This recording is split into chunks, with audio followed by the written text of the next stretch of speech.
The Church of the Pater Noster is on the Mount of Olives in Jerusalem. There has been a church there since the 4th century. But because of all the battles and crusades through the years, it's been destroyed many times. The current beautiful structure was put up in the 1800s. And if you walk into the cloister, you will see about 100 plaques on the walls, each with the Lord's Prayer in the different languages of our world. The Church of the Pater Noster, the Our Father, is in special commemoration of that prayer and Jesus' teachings. I sometimes like to think of First-Plymouth as a church of the Pater Noster, because we too have a special history of commemorating the Lord's Prayer. Let me tell you of it. Now, in the 1800s, our church was downtown on the same site where the Cornhusker Marriott is, but in the 1920s, we decided to move to the very far edge of town. Isn't it interesting how the edge never maintains its edginess, really, as Lincoln spreads out? When we put up this sanctuary in the 20s, on the back wall of the chancel was this massive and beautiful stenciling of the Lord's Prayer. And so when you came in the church and sat down, that was your devotional focus. I've heard tales of people that grew up in this church about how that's how they learned the Lord's Prayer as a child. They would sit there, and the minister would bore them to tears, of course, but they would just look at the prayer and try to memorize it. It was beautiful. The Church of the Pater Noster. But then some drama ensues. Because in the 1960s, we decided to put in a big organ. And on the back of the chancel was the whole organ facade. It was in dark brown wood. And of course, it covered up the Our Father. Oh, but this church found a way to keep it beloved. Immediately, they commissioned a renowned artist in Minneapolis named William Saltzman.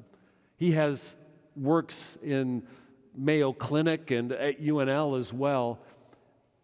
He was asked to create a sculpture in low bas relief with copper and welding techniques of the Lord's Prayer. And then they hung that Lord's Prayer right up there against that dark brown wood facade, and oh, the copper just popped. You could read the Lord's Prayer clearly, and it was still clearly the devotional focus of the sanctuary. But the drama continues, because in the late 1990s, we decided to put in a really big organ. Big organ. And it has this gold decorative piping, and it's beautiful. But it did immediately create some aesthetic confusion. The copper against the gold, the Lord's Prayer no longer popped, and it became more difficult to read. And a debate began in the church. There was serious aesthetic consternation. The Lord's Prayer didn't look right. It turned into a decorative debate, an ornamentation, argumentation, and factions began to develop. What should we do with the Lord's Prayer? One faction said, we love it so much, take it down and put it in the big west entrance. If you hang it against the wall there, it will pop and we will still be the Church of the Pater Noster. Others said, no, it's too beloved here in our sacred space. We need to leave it. The argument continued until the pastor at that time, Otis Young, in a beautiful move of decompression, simply moved the Lord's Prayer sculpture from back there forward and told the congregation, if you don't like the aesthetics, sit in the first couple pews, you won't even see it. If you like it, sit in the back. And apparently, most people like it because I can't get people to sit up here. But let me be clear, Professor Tim and the Bartles and the Maynards, they're not sitting here in protest of the Lord's Prayer. They love it too. They just know there's good music here today, so they want to get close. The Church of the Pater Noster.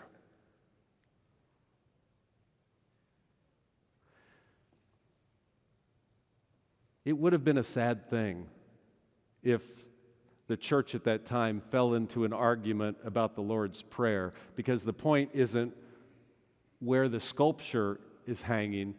The point is to move it into your heart. Have you noticed we moved it again? Did you notice that? Oh, not the sculpture. I mean, where the prayer is in our service. Have you noticed that during the pandemic, we've moved the Pater Noster up to the very beginning of the service? And this wasn't a rational decision. We never sat around and decided to do it. It sort of naturally emerged because this prayer is our communal prayer. Notice it says, our Father. It's not some private prayer, my God, my Father. It's our Father. And during the pandemic, when we could gather, and it's still difficult to gather, but it felt so important to right away go communal, to say this beloved community prayer, our God.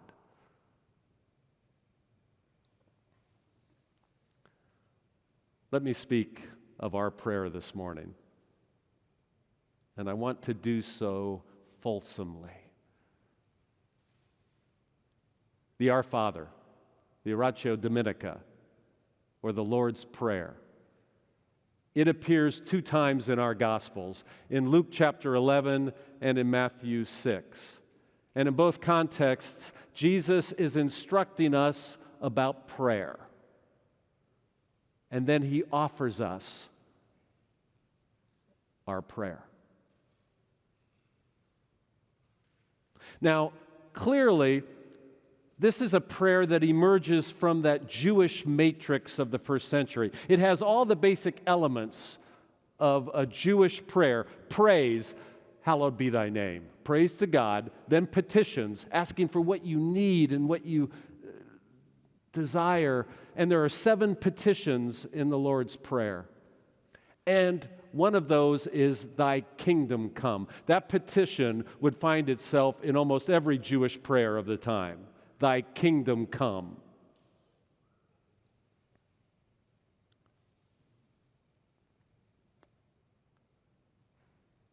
This prayer has become so central to our devotional life. Let me speak of it spiritually now. 2 things. First, this prayer is astounding in its shape-changing, shape-shifting ability. This prayer can be heard as radical and revolutionary, or as temperate, moderate, traditional. It's astounding, but when we speak this prayer, it can be heard both ways. If you attune your ear correctly, you could hear it as a radical prayer. Because when the Jews said, thy kingdom come, in the first century, there was already a kingdom in place. The Pax Romana, there was a kingdom. There was an empire, and it was locked down on them, oppressing them. There was a kingdom. And so to gather and pray, thy kingdom come, that's an act of revolution. Well, the Pax Romana, you show any resistance, and the fist would come. When they prayed, thy kingdom come, it sounds like an overthrow. So you could hear this prayer even today as an act of protest. Because, my friends, there are still kingdoms in place. There are still spheres of power that hold people down. There's still kingdoms. They go by different names. And so when we gather and pray this, you could hear it as a protest, or, and this is amazing, or you could hear it as the most soothing, calming, centering prayer there is. Isn't this amazing? It can rightly be heard both ways, as supporting a peacefulness, a tradition, conserving what is so good. You could hear it as conservative or radical. Well, this is our faith. Do you know, so many people with agendas will try to co-opt Christianity to fit their agenda. Whether they have some radicals agendas or some traditional agendas, they'll try to bring all of Christianity, marshal the faith itself to support their opinion. But the faith, it's not about supporting our agendas. It's about transforming us.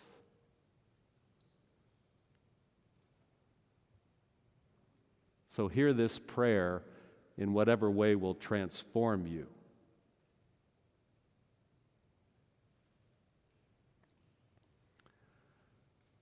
Secondly, there is a line in this prayer that means so much to me. Do you focus on one given line when you say this prayer? I do. There's one line. Oh, but have you noticed, though, Christians have so many different ways of saying this prayer? And it's our community prayer, but it's not homogeneous. We have so many different ways. Some people say Our Father, but some are rightly concerned about androcentric language and things that keep perpetuating white male privilege. And so we look for ways to subvert that, and rightly. And so you should and could say Our Mother, or you could say Our God, or you could say Our Creator. Notice we start right off saying it many different ways, but the confusion continues. Some people put 3 syllables in the act of praise. They say, Hallowed be thy name, with a sort of ecclesiastical flourish. The English word is 2 syllables, hallowed. And every time I say hallowed, actually, just because I always have, but every time I say hallowed, I think of triathlon. It's not triathlon, it's triathlon. It's 2 syllables. But we do that with words.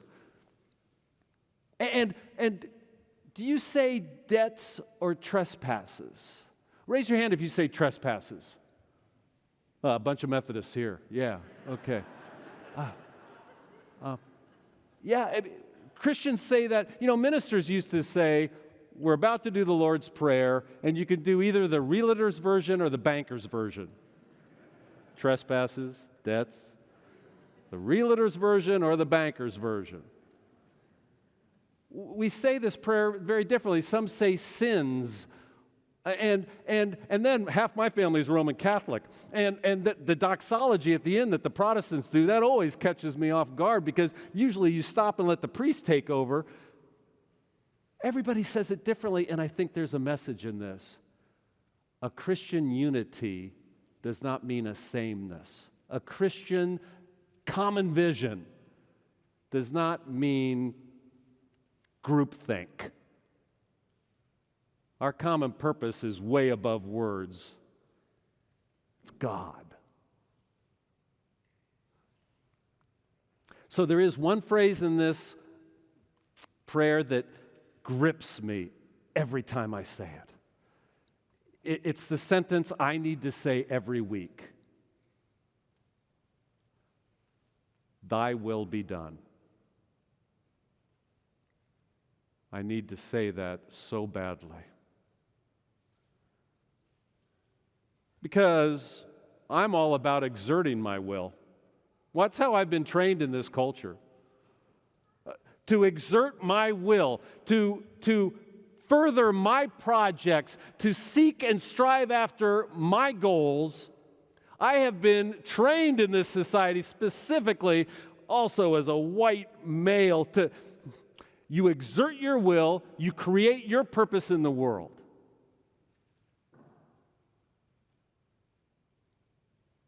I need to say so badly, thy will be done. Because I've been trained to be controlling. That's the shtick for a person like me in this culture, to control things. And you're seen as successful and adept if you control the people around you, if you control outcomes. I need to say so badly, thy will be done.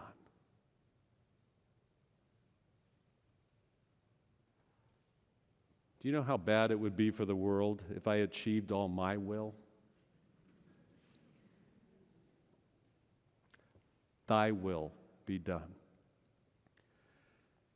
And it becomes my only chance for peace.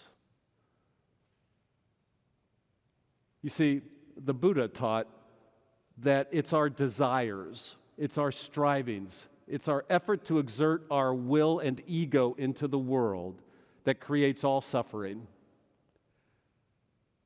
And that unless you're able to let go of your endless desires and strivings, even if you achieve them, they're transient. So you'll constantly be frustrated, either thwarted in your aims or you achieve them and then it all goes away. When I say thy will be done, it's my chance for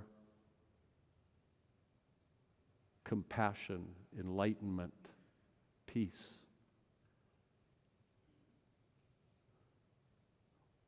When I say, thy will be done, I am making the most basic faith claim I know how to make. Thy will be done, because God is a will. I am saying the most basic claim of the faith. God is a will, a consciousness, a hope, a dream. God is consciousness. God is infinite. God is not a thing alongside other things. God is not an object in our universe. That would make God finite. God is an infinite consciousness. God is a will, and God has a hope. And this will, this hope, this love is the essence of all things. Thy will be done. We turn God into some object or thing. God is an infinite love. Thy will be done. When I say that, and I need to say it so badly, it is a basic act of humility. Thy will be done. There was a pastor, a really successful pastor of a big church. And at the end of his career, he stood in the pulpit and he said, I've learned two things. There is God, and I'm not him. Thy will be done. There is this higher power to which we can surrender. You cannot surrender to anything else in this world. If you bow down in subservience to some other person or authority or organization or government, no, you cannot do that. But you can surrender to that higher love. Thy will be done. You can set down now all the things you're trying to control, all the people you're trying to control, and you can say, thy will be done, not mine.